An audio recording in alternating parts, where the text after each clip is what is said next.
Assalamualaikum warahmatullahi wabarakatuh. Saya Praptisya Ningsi dari kelas 642B07 Prodi Manajemen Universitas Bina Sarana Informatika. Di sini saya akan menjelaskan mengenai hakikat pendidikan kewarganegaraan untuk memahami pendidikan kewarganegaraan di Indonesia. Pengkajian yang dapat dilakukan itu secara historis, sosiologis, dan politis. Nanti juga saya akan menjelaskan mengenai uraian problematika apa saja yang kerap menjadi penghambat dari menumbuhkan rasa kebangsaan dan cinta tanah air. Nah, untuk yang pertama dulu, saya akan menjelaskan tentang hakikat pendidikan kewarganegaraan. Secara historis, pendidikan kewarganegaraan dalam arti substansi telah dimulai jauh sebelum Indonesia diproklamasikan sebagai kemerdekaan.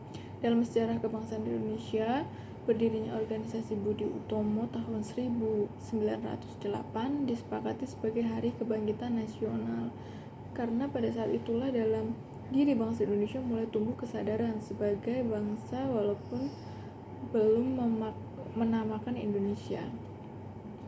Setelah berdirinya Budi Utomo, berdiri pula organisasi-organisasi pergerakan kebangsaan lain seperti Syarikat Islam, Muhammadiyah, Indis Party, PSI, PKI, NU, dan organisasi lainnya yang tujuan akhirnya itu ingin melepaskan diri dari penjajahan Belanda. Para pemuda yang berasal dari wilayah Nusantara berikrar menyatakan diri sebagai bangsa Indonesia bertanah air dan berbahasa Persatuan Bahasa Indonesia. Secara sosiologis, pendidikan kewarganegaraan Indonesia itu sudah sewajarnya mengalami perubahan mengikuti perubahan yang terjadi di masyarakat. Secara politis, pendidikan kewarganegaraan di Indonesia akan terus mengalami perubahan sejalan dengan perubahan sistem ketatanegaraan dan pemerintahan, terutama perubahan konstitusi.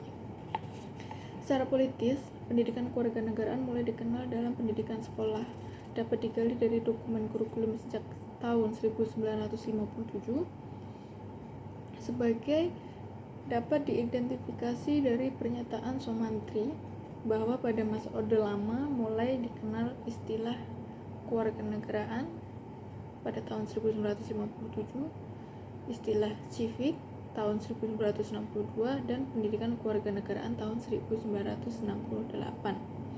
Pada masa awal Orde Lama sekitar tahun 1957, isi mata pelajaran PKN membahas cara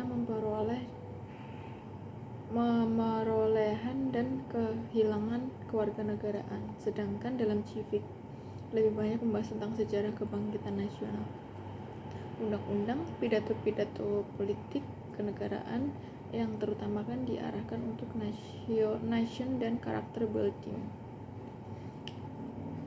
Sebagai telah diuraikan di atas bahwa secara historis PKN Indonesia itu senantiasa mengalami perubahan baik istilah maupun substansi sesuai dengan perkembangan peraturan perundangan, iptek, perubahan masyarakat, dan tantangan global. Secara sosiologis, pendidikan kewarganegaraan Indonesia sudah sewajarnya mengalami perubahan mengikuti perubahan yang terjadi di masyarakat. Secara politis, PKN Indonesia akan terus mengalami perubahan sejalan dengan perubahan sistem ketatanegaraan dan pemerintahan, terutama perubahan konstitusi. Nah, untuk materi yang selanjutnya itu problematika apa saja yang kerap terjadi yang menjadi penyebab menurunkan rasa kebangsaan dan cinta tanah air. Di sini saya akan membahas satu poin saja. Problematika yang kerap kali terjadi yang menjadi penyebab itu adalah globalisasi. Kalau kita berbicara mengenai globalisasi, itu adalah global kemajuan teknologi. Dan kenapa ini menjadi penyebab menurunnya rasa kebangsaan dan cinta tanah air? Karena dengan arus globalisasi yang semakin modern itu semakin kesini, dengan teknologi kita dapat melihat keadaan suatu negara dengan mudahnya hanya dengan lewat HP. Dengan kita melihat keadaan negara lain itu membuat kita para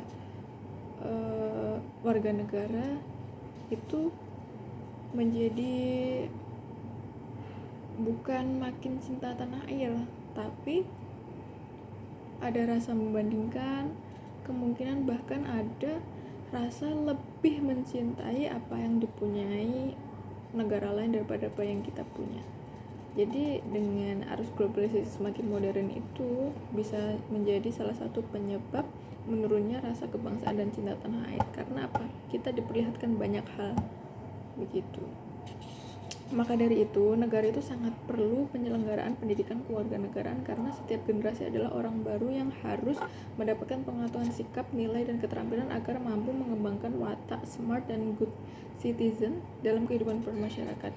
Dengan adanya pendidikan kewarganegaraan, itu menjadi salah satu upaya untuk menghadapi segala problematika penyebab turunnya rasa kebanggaan dan cinta tanah air. Sekian, itu penjelasan dari saya.